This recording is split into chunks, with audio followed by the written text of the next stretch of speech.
तो दोस्तों आज हम फिर से आपके लिए लेकर आए हैं देश दुनिया की सभी ताजा बड़ी खबरें फटाफट एक एक कर विस्तार से आज आपको बताएंगे। तो वीडियो को अंत तक जरूर देखें। दोस्तों वीडियो बनाने में हमें काफी मेहनत लगी है, तो वीडियो को दिल से लाइक कर दे। जी दोस्तों, पहली खबर में आपको बता दें कि हरिद्वार में धर्म संसद को लेकर भारतीय मुसलमानों के समर्थन में उतरा चीन। पश्चिमी देशों से चीन ने मोदी सरकार पर कार्रवाई करने की है मांग। भाजपा की बड़ी मुश्किलें। वहीं आपको बताएंगे दोस्तों की यूपी में चुनाव से पहले असदुद्दीन ओवैसी ने दो और पार्टियों के साथ उत्तर प्रदेश में किया गठबंधन, भाजपा को झटका। वहीं आपको बताएंगे दोस्तों की पंजाब में नवजोत सिंह सिद्धू के सलाहकार मोहम्मद मुस्तफा ने हिंदुओं को दी चेतावनी। कहा जहां पर भी हमारा कार्यक्रम हो वहां पर एक भी संगी नहीं देना चाहिए दिखाई, नहीं तो पुलिस भुगतने के लिए हो जाए अंजाम तैयार। वहीं आपको बताएंगे दोस्तों की सुप्रीम कोर्ट पहुंचे सपा नेता आजम खान, यूपी चुनाव प्रचार के लिए मांगी अंतरिम बेल। वहीं आपको बताएंगे दोस्तों की महाराष्ट्र में महाराणा प्रताप की मूर्ति बनवाने का असदुद्दीन ओवैसी की पार्टी एआईएमएम ने किया विरोध। वहीं आपको बताएंगे दोस्तों की जम्मू कश्मीर के लोगों के सामने झुकी मोदी सरकार, जम्मू कश्मीर को जल्द मिलेगा राज्य का दर्जा, गृह मंत्री अमित शाह ने किया ऐलान।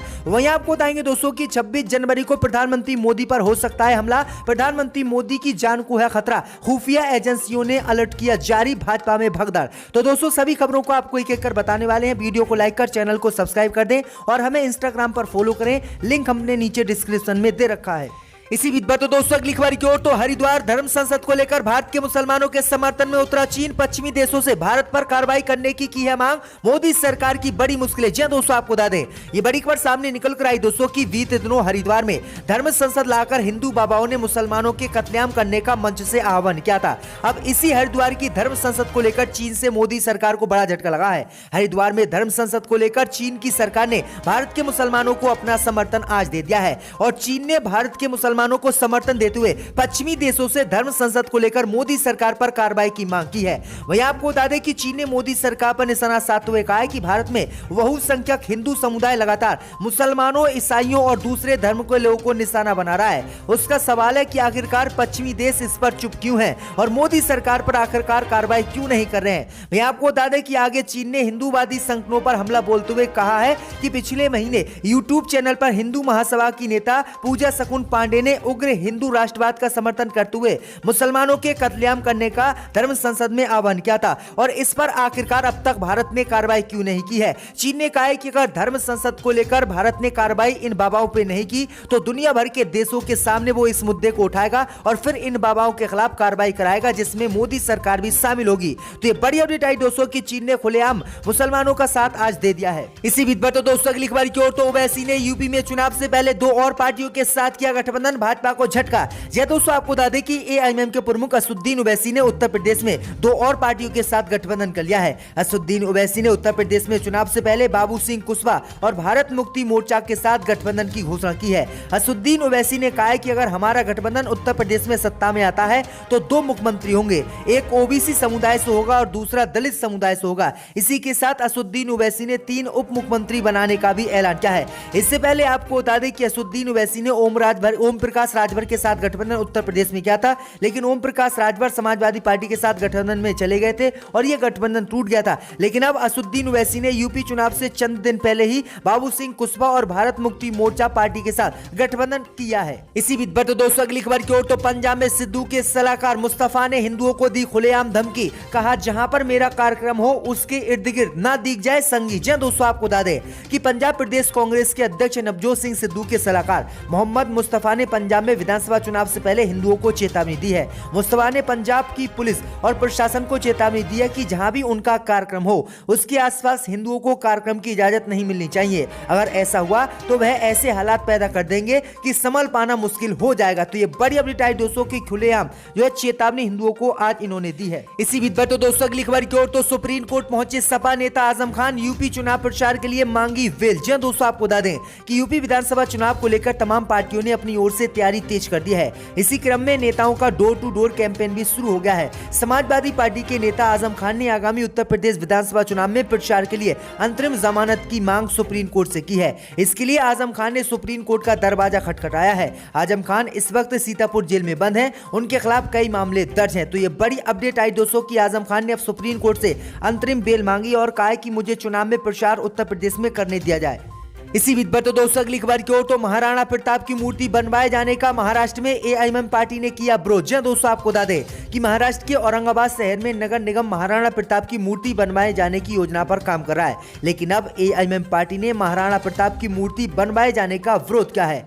उन्होंने कहा है कि इससे अच्छा है कि राजपूतों के राजा के नाम पर मिलिट्री स्कूल बनवाने में पैसा खर्च किया जाए। बता दें कि औरंगाबाद नगर निगम ने कनाट इलाके में महाराणा प्रताप की मूर्ति बनवाने का फैसला किया है। एआईएमएम के स्थानीय सांसद इम्तियाज जलील ने जिले के संरक्षण मंत्री सुभाष देसाई को इस संबंध में एक पत्र भी लिखा है। बता दें कि इम्तियाज जलील महाराष्ट्र एआईएमएम के अध्यक्ष भी हैं। इस खत में उन्होंने कहा है कि इतिहास में महाराणा प्रताप का नाम अमर है उनकी वीरता की वजह से, लेकिन 90 लाख रुपए लाकर उनकी मूर्ति बनवाने से कुछ भी हासिल नहीं होगा। उनके नाम पर एक सैनिक स्कूल बनवाना ही उन्हें सच्ची श्रद्धांजलि होगी।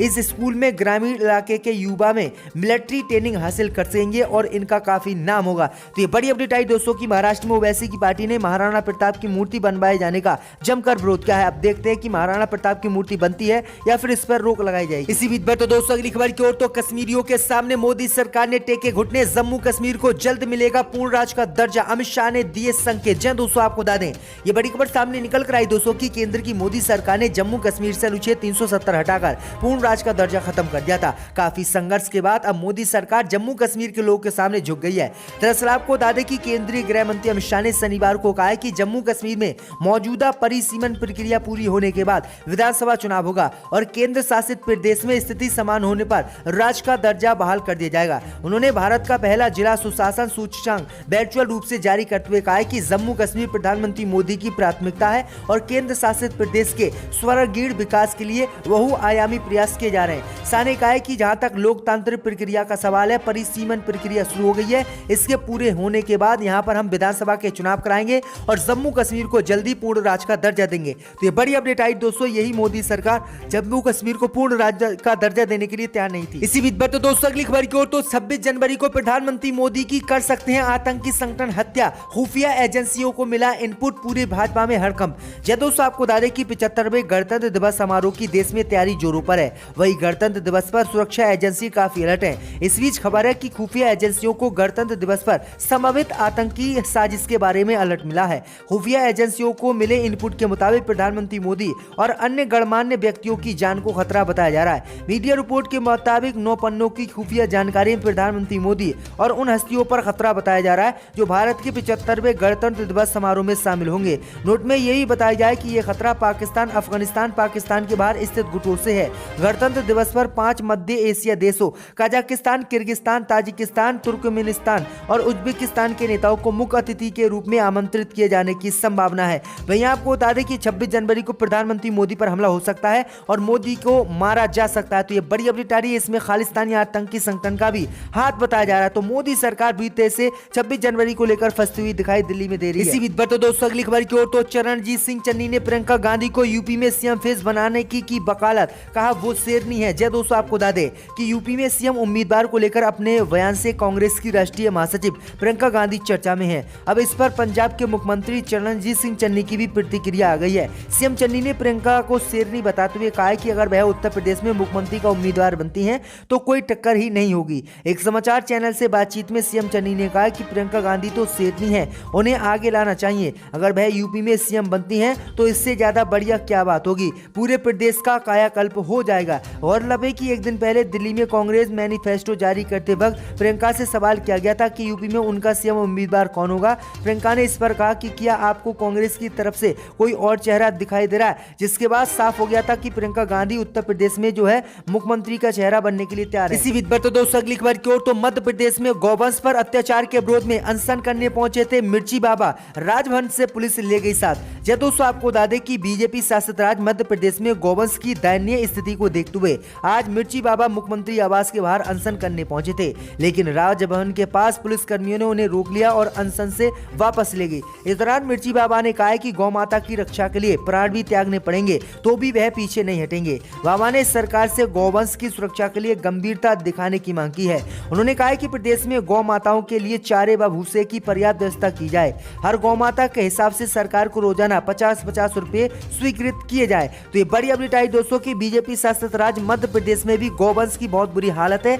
और यहाँ पर भी इनको खाने पीने के लिए नहीं मिल रहा है और बुरी तरह से इनकी मौतें हो रही हैं। इसी बीच पर तो दोस्तों अगली खबर की ओर, तो यूपी में चुनाव से पहले अलीगढ़ में मुख्यमंत्री योगी आदित्यनाथ का जमकर महिलाओं ने किया विरोध, हाथ पांव भाजपा के फूले।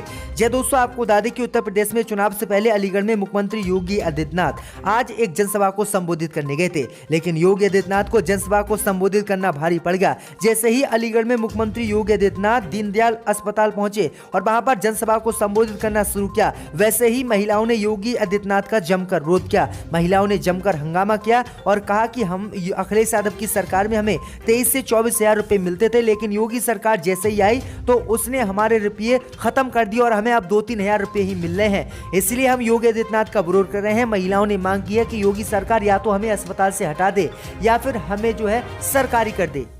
डिप्टी स्पीकर पर फेंक दिए थे, वो भी हमने देखा था।